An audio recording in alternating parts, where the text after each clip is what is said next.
မလုတ်ဖို့လဲကုရ်အာန်နဲ့ဟာဒီသ်တွေမှာတားမြစ်ထားတာရှိလားတဲ့။တရားမလုတ်လို့ကာဖီဖြစ်တယ်လားတဲ့။ဒုတိယအပိုင်းကတော့ခဏထားဖို့ပထမအပိုင်းကမလုတ်ဖို့ကုရ်အာန်ထဲမှာဟာဒီသ်ထဲမှာမရှိရင်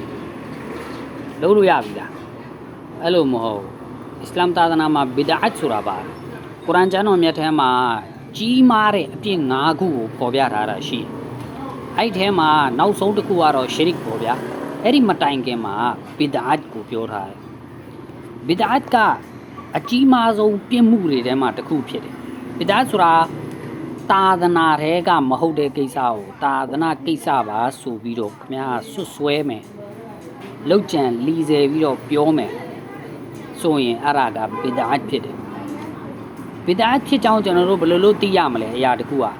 အဲ့ဒါကသာသနာမှာမရှိဘူးဆိုရင်ကျွန်တော်တို့သိရသာသနာဆိုတာဘယ်မှာတော့ကြည့်ရမှာလဲကုရ်အာန်နဲ့ဆွန်နာမှာတော့ကြည့်ရကုရ်အာန်နဲ့ဆွန်နာမှာမရှိတဲ့အရာတစ်ခုอ่ะအဲ့ဒါသာသနာရဲ့ကိစ္စမဟုတ်သာသနာရဲ့ကိစ္စဟုတ်မဟုတ်ဆိုတာကုရ်အာန်နဲ့ဆွန်နာမှာတော့ကြည့်ရကုရ်အာန်နဲ့ဆွန်နာမှာမရှိဘူးဆိုရင်တမန်တော်နဲ့ဆာဟာဘာတွေလည်းလုပ်ခဲ့တဲ့ခြေရာတော်ကျွန်တော်တို့ကောက်လို့မရဘူးဆိုရင်အဲ့ဒါသာသနာကိစ္စဘယ်လိုလုပ်ဖြစ်နိုင်မလဲသာသနာကိစ္စမဟုတ်ဘူးဆိုတော့အဲ့ဒါကကုရ်အာန်နဲ့ဟာဒီသ်မှာမရှိဘူးဆွန်နာထဲမှာမရှိဘူးအဲ့တော့ကုရ်အာန်နဲ့ဟာဒီသ်မှာဆွန်နာမှာမရှိတဲ့အရာတစ်ခုကိုကျွန်တော်တို့လုပ်လို့ရတာကုရ်အာန်နဲ့ဟာဒီသ်ထဲမှာမတားထားတဲ့အရာတစ်ခုကိုကျွန်တော်တို့လုပ်လို့ရတာဒါကိုယ့်အကိုစဉ်းစားလိုက်လို့ဒီတိုင်းရတော့ဗျာမင်းတို့တွေကားမစီးနဲ့ဆိုပြီးတော့ကုရ်အာန်ထဲမှာမပါဘူး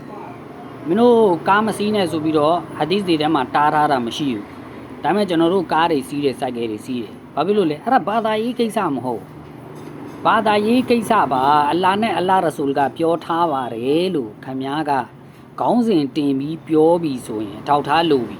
အဲ့ဒါမှသာသနာကိစ္စဖြစ်မှာဘီဒအတ်မဟုတ်ရင်ဘီဒအတ်သာသနာမှာမရှိတဲ့အတခုကိုတီထွင်ပြီးတော့လုပ်ရင်သာသနာကိစ္စပါလို့ပြောရင်အဲ့ဒါဘီဒအတ်အကြီးမားဆုံးပြစ်မှုတွေကတခုဖြစ်တယ်ဒါကကျွန်တော်တို့အစ္စလာမ်ပညာရှင်တွေအားလုံးလက်ခံထားတဲ့မူဝါဒတစ်ခုပြအလ်အစလူဖီလ်အီဘာဒါအတဝကွဖ်အီဘာဒတ်ကိစ္စတွေနဲ့ပတ်သက်လာရင်မူရင်းရပါလေမူရင်းကခင်ဗျာရက်နေလိုက်ဘာမှစမပြောနဲ့စမလုံးနဲ့အေးသာသနာမှာကုရ်အာန်နဲ့ဆွန်နာမှာလုတ်ခွင့်လာထားမှသာလျှင်ခင်ဗျားကလုတ်ခွင့်ရှိတယ်အစားအသောက်ကဏ္ဍနဲ့ပတ်သက်လာရင်တော့မူရင်းကဟာလာလ်ဖြစ်တယ်